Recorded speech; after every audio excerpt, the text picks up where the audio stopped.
esta historia en realidad surge de un chavo de Monterrey que se llama Rodolfo Cantú. Él hizo la dramaturgia primero de esta obra completa y le hizo una versión corta para presentar allá en Microteatro. Exactamente. En Microteatro Monterrey. En ese entonces, Gustavo Beltrán, que es el director de esta puesta en escena, estaba trabajando, era parte de Microteatro Monterrey. Y así es como llega la obra a sus manos, como la conoce. De hecho, Fito, Rodolfo Cantú, trabajó con ellos en Monterrey, se empezaron como a llevar. Conoció Gustavo esta obra en esta versión pequeña de 15 minutos y le encantó. Dijo, luego pensó que se podía hacer como algo muy grande de esto, y que efectivamente tampoco es lo mismo esta historia contada en Monterrey que contada en la Ciudad de México, ¿no? Correcto. Entonces desde ahí hay como ya una cierta diferencia. Y así es como Gustavo le pide a Rodolfo los derechos y se queda con el texto en sus manos durante un tiempo como pensándolo y como ya maquinándolo. Cuando Gustavo regresa a México es cuando un día me dice, oye, quiero que revises este texto porque me gusta mucho y quiero montarlo aquí. Ya era la versión larga de I Love New York.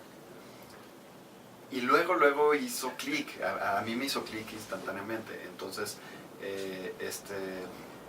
este texto se monta por primera vez en México, gracias a Gustavo, en La Capilla y actualmente en La Teatrería.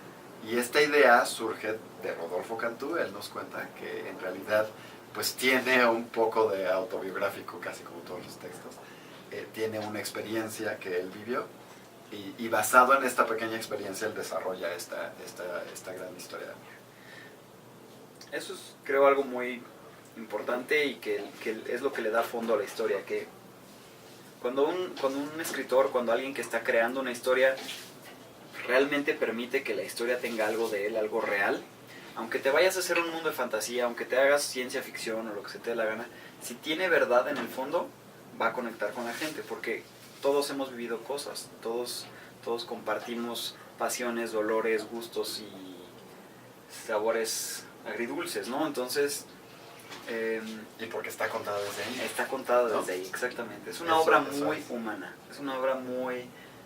es un tema muy, llamémosle, internacional, es más bien universal.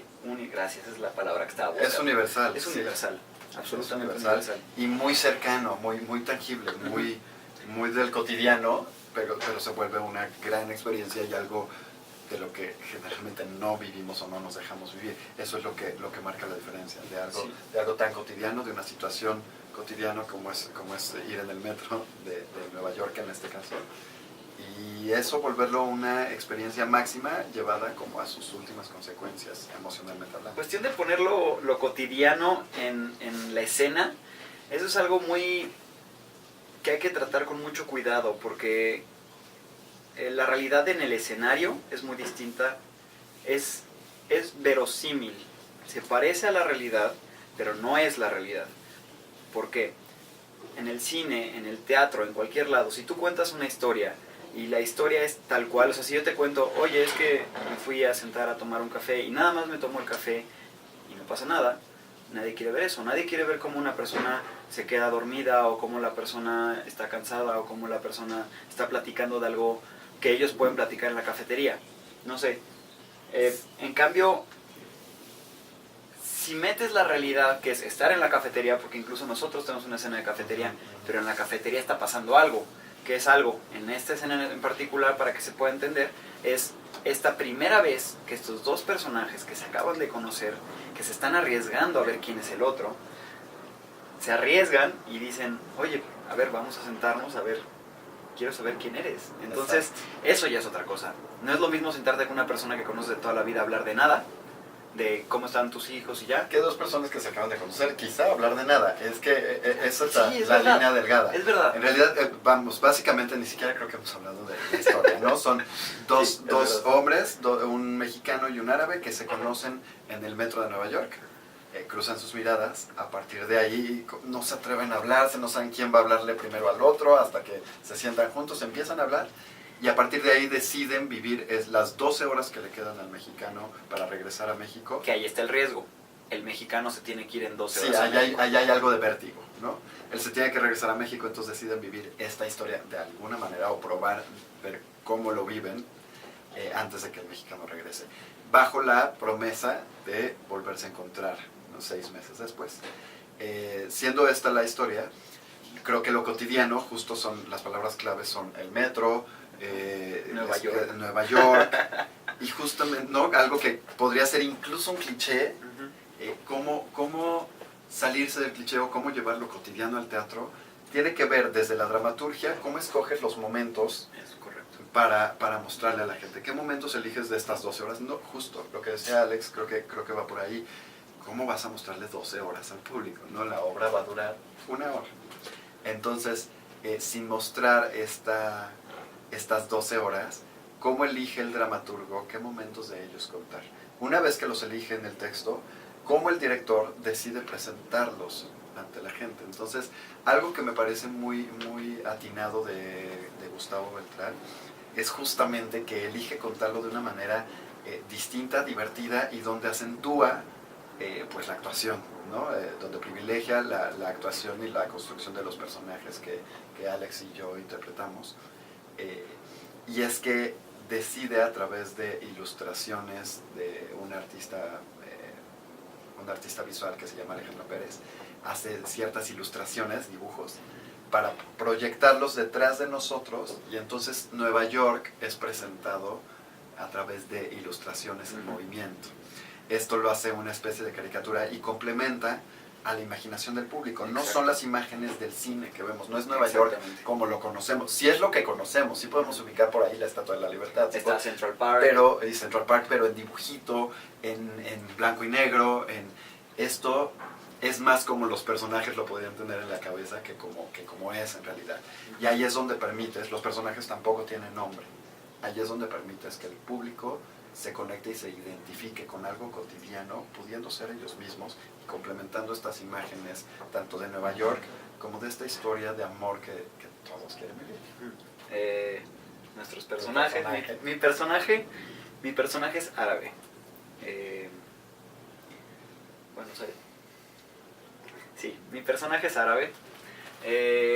Es una cosa muy padre porque la verdad es que yo personalmente no tengo nada que ver con la cultura árabe, al menos en mi vida normal. Parezco un poquito, pero fue pura suerte. Este personaje es una persona que viene de una cultura muy arraigada, donde la religión pesa mucho, donde es mucho más pesado que aquí incluso. O sea, allá las decisiones que se toman con respecto a quién eres, con respecto a lo que tú debes de ser, al deber ser, a la expectativa de la sociedad, a la expectativa de una cultura que es cuadrada y que no te permite salirte de ciertos límites, convierte a mi personaje en alguien que ha sido muy lastimado, que está muy dolido, que incluso la familia lo corre de cierto modo. Es paria en su propia familia, en su sociedad, por sus decisiones, por sus gustos, por su identidad, y no es entendido por la familia ni por su sociedad. Entonces él termina en Nueva York, un lugar absolutamente opuesto a su cultura, ajeno, pero donde también al mismo tiempo existen miles de prejuicios sobre cómo son los árabes, ¿no? O sea, luego, pum, es terrorista. Sí, llegas a la casa del enemigo, ¿no? Exactamente. Es lo que te pasa. Y entonces eso genera un juego muy interesante, que es el que vive en Nueva York es el árabe, y el mexicano es el que está de viaje.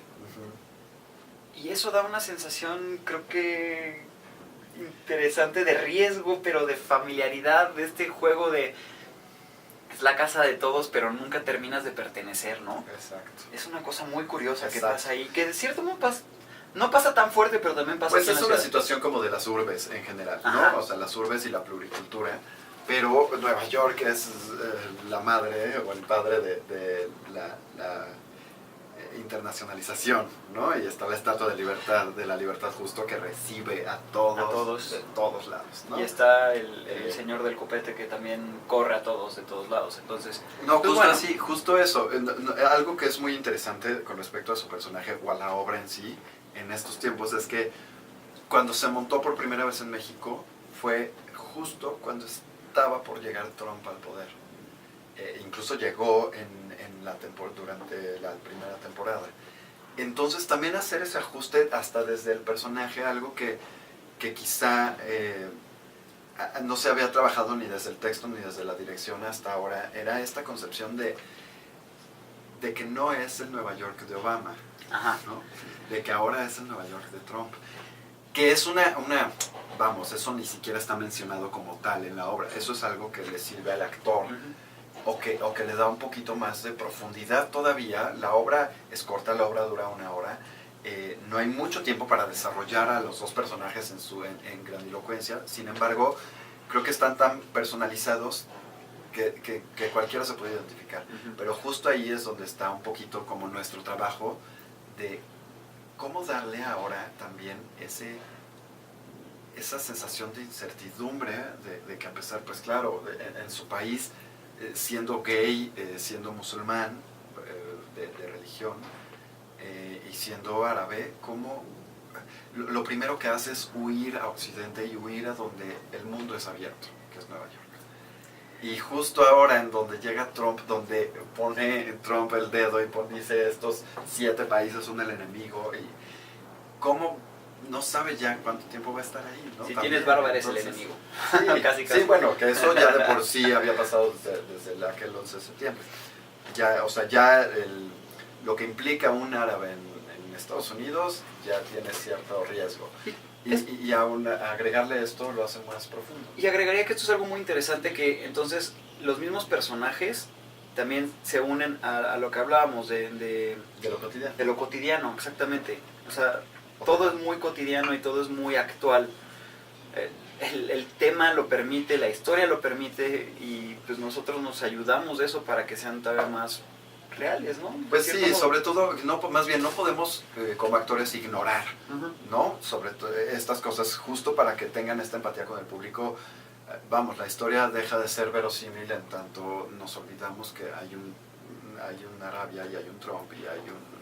¿no? Y hay también los mismos prejuicios de México. En mi caso, mi personaje es... Eso yo. Mi personaje es muy divertido, o yo me divierto mucho con él. Porque... Sí, es divertido. Pues sí, porque es un baboso, es un poblano. En este caso, le dimos la característica, esto salió en alguno de los ensayos hace tiempo, le dimos esta característica, originalmente era de Monterrey. Para no hacerlo de Monterrey, para no hablar regio, para no alejarlo justo de la ciudad, lo único que hicimos en este caso fue adaptarlo a que fuera poblano. En algún punto se nos ocurrió. Y lo hace mucho más divertido, poniendo la nota en lo conservador que es Puebla, ¿no? Entonces vive, si no en la misma medida que el árabe, vive casi lo mismo y desde su perspectiva. Entonces la exigencia que tiene consigo mismo y los tabús que tiene, o incluso los mismos que él crece de un modo y hay cosas que pues, no sabe, que él ve como que así son, ¿no? Entonces esto lo hace muy interesante también, y a pesar de que es muy divertido, también le da cierta profundidad desde ahí, ¿no? Entonces... Ahí hay algo muy padre, que es un juego donde los dos personajes, los dos son tímidos, los dos son un tanto bobos o ingenuos, son almas buenas, de estas que creen en el amor, pero que al mismo tiempo tienen ese miedo de vivir en este mundo en el que no sabes si te puedes arriesgar a decirle hola a alguien, porque te puede soltar la cachetada o escupir, o te puede decir hola, ¿cómo estás?, ¿no? Y eso es lo más bonito, que hay ese juego de los dos. Y luego ya cada quien por su lado se refleja la cultura propia, que es el poblano. Todo el tiempo siente esta presión de en su cultura, en su idiosincrasia, no se permite hacer las cosas que él está haciendo, y lo ve como todo el tiempo. Ves al poblano dudando, si está bien, está mal, y entonces él todo el tiempo se dobla, ¿no? Y lo curioso es que al árabe le pasa lo mismo, pero al revés. Su cultura lo aplastó tanto que él, como ya se salió porque lo corrieron, por lo que sea, tiene un impulso todavía más fuerte de yo ya no lo puedo perder, no puedo perder esta oportunidad. Y entonces vemos a los dos personajes que tienen más o menos las mismas circunstancias, pero que cada uno reacciona de manera distinta, ¿no? Y eso es muy, muy bonito. Sí, exactamente. Y que el riesgo los va llevando esta historia, pero a niveles como muy emocionales. Pero sí tiene que ver con que con que se permiten tomar este riesgo con todo y sus ideas y sus frenos, y de qué manera viven esos frenos, ¿no? En la historia todo el tiempo estamos esperando que haya un beso, que evidentemente en este caso es el poblano el que lo frena un poco por cultura, como mexicano, como poblano, como religioso, como no. Él no es religioso, pero vamos, habiendo de ahí venimos, nacido, ¿no? Y surgido en este lugar católico 100%. Entonces también el choque de culturas creo que es algo que hace muy interesante esta obra. Es una obra que tiene una profundidad absoluta y una resonancia actual muy fuerte, en todos los sentidos. Y hay una fundación que le dio todavía más profundidad, que es It Gets Better México. Esta fundación lo que hace es que junta testimonios de gente que ha tenido historias quizá muy difíciles o muy duras, y donde el sentido de estas historias o de estos testimonios que ellos hacen frente a una cámara es decirle a quienes los vean que a pesar de las circunstancias todo mejora. Estos testimonios generalmente, no todos, pero generalmente son personas gays o lesbianas o bisexuales o etcétera, con alguna identidad sexual distinta, que pese a los problemas están en una posición donde pueden decir que todo mejora o que para ellos todo mejoró. Y esto ha ayudado a muchos chavitos y chavitas que tienen problemas con su identidad y con cómo lo recibe la sociedad o sus mismas familias, o tienen miedo de salir del closet, etcétera, que incluso muchos llegan al suicidio. Estos videos han ayudado por lo menos a muchos a decir, bueno, sigo, ¿no? Y quizá no tienen que tomar una decisión, quizá no salen del closet. Esto no es para que salgan del closet, esto es para hacer un eco con ellos y saber que ellos estén tranquilos, porque saben que algún día todo mejora, ¿no? Que hay apoyo. Que hay de entrada, exacto, saber que hay alguien como yo, ¿no? Alguien que ya vivió esto. Eso ya es un respiro, porque la mayoría piensa que lo está viviendo solo y que solo le pasa a él y que de hecho está mal y hasta se culpan, ¿no? Entonces estos testimonios hacen que eso se aminore en gran medida y por lo menos puedan seguir. Esto con respecto a la fundación, que es una de las cosas de las que yo personalmente estoy convencido, ¿no? Que todo mejora. Y luego, creo que eso le da mucha profundidad a un mensaje como el que tiene la historia. Hablando de la historia, si algo me atrapó desde la primera vez que lo leí, es saber que el tema principal es el amor. Es vivir el amor sin importar las barreras, los miedos, o incluso habla también del miedo y de atreverse a hacer, ¿no? A dejarse vivir. Y eso es algo que conectó inmediatamente conmigo, que conectó con... La obra empieza con una frase que dice: esta es la historia que todo el mundo desea vivir. Y sí, esa historia, sin caer en el cliché, digo eso gracias a la dirección, empieza con un cliché, porque es una historia de amor, y es una historia de un amor verdadero, o de un enamoramiento que puede llegar a la idea que queremos vivir del amor. Eso conectó 100% conmigo, y creo que conecta con el resto de la gente, sin importar ni clase social, ni identidad sexual, ni de dónde ni vienes, edad, ni nada, ¿no? La obra ha hecho eco en más gente de lo que nosotros esperábamos, no solo para la comunidad gay. Y eso es algo que no solo me enorgullece, sino que contar esta historia, lo hablaba yo con Alex y lo hemos hablado mucho, creo que hay un momento de la semana que es redimirnos, y que es un poquito nuestro colchón, y que es un poquito nuestro respiro, que es llegar los domingos a contar la historia de I Love Me. Esto es como llegar a casa, es como volver a encontrar el por qué somos actores, volver a encontrar qué tipo de historias son las que nos gusta contar, en qué tipo de personajes son los que nos gusta vivir y para qué. Agregaría una cosa que ahorita ya me parece irrelevante, pero que creo que puede ser algo distinto para las personas que no saben esto. Yo soy heterosexual y hago el personaje de un homosexual. Y cuando tuve el primer acercamiento y conocí la obra. Dani y Gus me presentaron el texto, hicimos un ejercicio en el que yo me presenté para el casting, y Dani y yo tenemos muchísima química, somos amigos desde hace ya un tiempo, desde la escuela, y yo dije, claro, yo quiero trabajar con él. Entonces fuimos y hice el casting y la pasamos increíble, nos la pasamos riendo todo el casting, y al final me pasó algo curioso. La vida ahorita me puso 2 proyectos donde me tocó ser un personaje homosexual. Y las 2 veces la vida me reiteró lo mismo. El personaje es una persona y su identidad sexual es una característica más, no es lo que define al personaje. Yo no estoy haciendo un personaje homosexual, yo estoy haciendo un personaje que viene de Yemen, de la península arábiga, que tiene ciertas características físicas, ciertas maneras de pensar, y una de las tantas cosas que tiene es que es homosexual. Y el otro personaje que hice en una serie también, lo mismo. Es un personaje que viene de no sé dónde, que tiene esto y esto y esto, y que una de todos esos problemas que tiene o de esas circunstancias que está viviendo es que es homosexual. Y eso me abrió el mundo de una manera impresionante. Y es, creo que lo que más me gusta de esta obra, que Dani y yo nos sentamos a contar la historia de amor de 2 personas. No de 2 hombres, no de 2 mujeres, no de un hombre y una mujer. Es una historia de amor, de quien sea.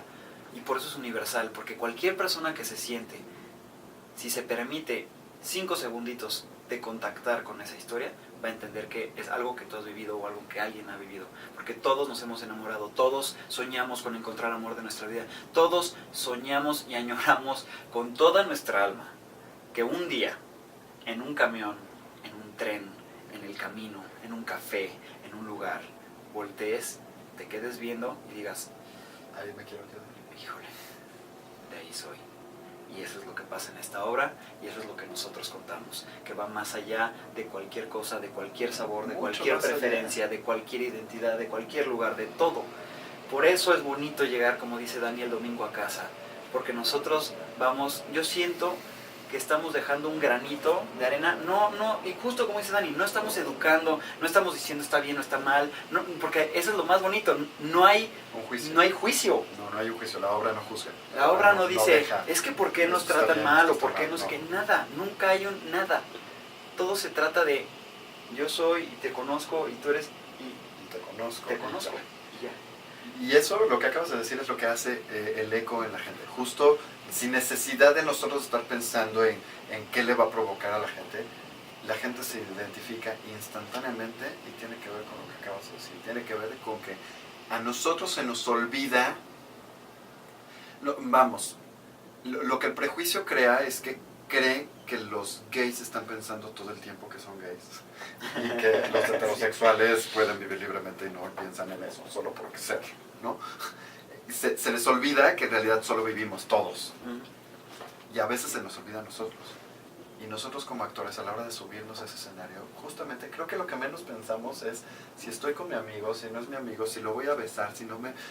No tiene nada que ver con eso, se nos olvida por completo. O sea, no hay un juicio tampoco en los actores, porque en ese momento encarnamos a los personajes y solo nos dejamos llevar. Y ahí, y creo que es un poco la idea de ser actor, ¿no? Esto debe suceder en todas las producciones, cine, teatro y televisión, esto debería de ser.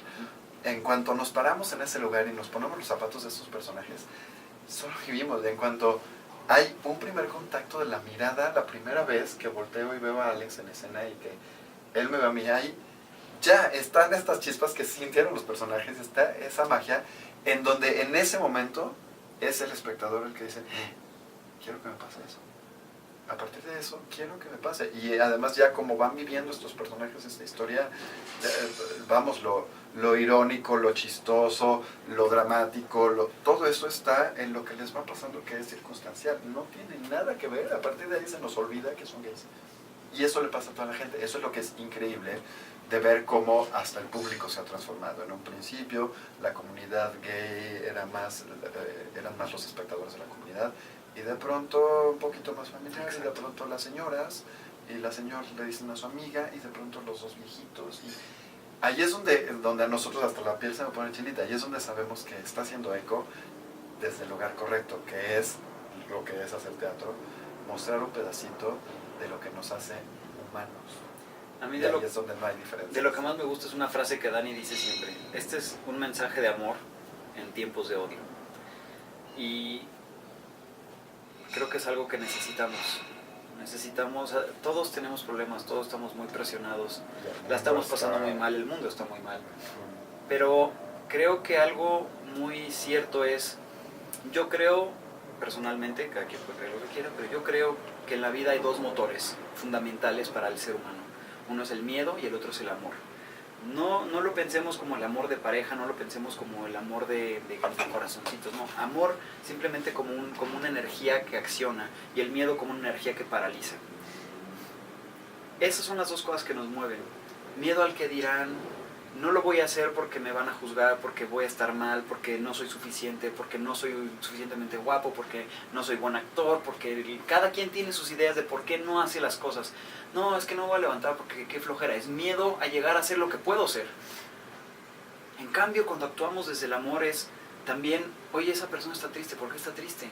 Estoy generando empatía y la empatía viene desde el amor. De entender que no soy el único ser humano que está sufriendo. Y creo que eso falta en el mundo, falta que nos sentemos en lugar de decir, qué duro es el mundo conmigo, decir, ¿cómo me abro yo? Exactamente, o sea, hoy me llegó un mensaje, me chocan los mensajes de las tías, ¿no? De los grupos de WhatsApp, pero hoy me llegó uno y queda perfecto con lo que estamos diciendo, gracias tías. De hecho fue un tío. Ya lo voy a quemar, pero bueno. El chiste es que llegó este mensaje que decía, los árboles no dan frutos para ellos mismos, el sol no brilla para él mismo, las flores no salen para verse bonitas a ellas mismas. Nada de lo que pasa en esta vida existe para sí mismo. Todas las cosas de la naturaleza, por su esencia, dan para que todos los demás reciban. Cuando nosotros como seres humanos, que somos individuales y que somos egoístas por ende, que no significa que el ego todo el tiempo sea malo, pero cuando no nos damos cuenta que ese ego nos detiene, nos frena desde el miedo, empecemos a compartir, empecemos a dar, a ser felices a los demás a partir de nosotros, este mundo va a ser una cosa distinta. Que tiene que ver con ese reflejo. Cuando Exactamente. yo veo humano al de enfrente, me sé humano. ¿Cuál es la diferencia entre nosotros y cualquier persona que te haya provocado una sensación negativa? Que no lo conoces. La separación entre tú y yo es que hoy nos acabamos de conocer. La separación entre Dani y yo es que nosotros ya nos conocemos desde hace 3, 4, 5 años. La diferencia con un árabe que sí sea terrorista es que no sé por qué lo está haciendo. La diferencia entre yo y el ratero que te asalta en la Condesa, en la del Valle, en la Doctores, es que no sé si él tiene una familia que se está muriendo de hambre o si tuvo un papá que lo golpeaba. Y a lo mejor si todas estas personas tuviéramos un segundito para decir, oye, ¿tú quién eres? ¿Quién soy yo? Sería otra cosa. Porque a lo mejor si el ratero se tomara el momento para decir, yo voy a asaltar a una familia para darle a comer a mi familia, estoy destruyendo una familia igual que la mía. Y a lo mejor si nosotros no fuéramos al trabajo con jeta de, y este güey que trae, y este por qué no sé qué, y este me contestó mal, en lugar de decir, yo a lo mejor también estoy contestando mal, yo a lo mejor también estoy dando algo negativo. Porque tenemos una cosa curiosa los mexicanos de, todo está fuera de nosotros. La culpa la tiene el gobierno, la culpa la tienen los ricos, la culpa la tienen los pobres y los rateros. Sí, no asumimos y no nos responsabilizamos. Creo que justo ahí es donde la labor del actor se vuelve importante, ¿no? A la hora de que nosotros nos hacemos responsables de nuestros personajes, también nos hacemos responsables un poco de nuestras personas. Y un poquito es el espejo, es justo lo que le queda al espectador. No es nuestra intención, pero sí es un poco la labor del teatro en sí, ¿no? Sí. Por eso existe el teatro. Pero que se lleve cada quien lo que quiera. Que se lleve cada quien lo que quiera, pero el punto es ver la humanidad representada allá enfrente. Y es un poco lo que hacemos. Qué chorrero soy, amigo, lo siento.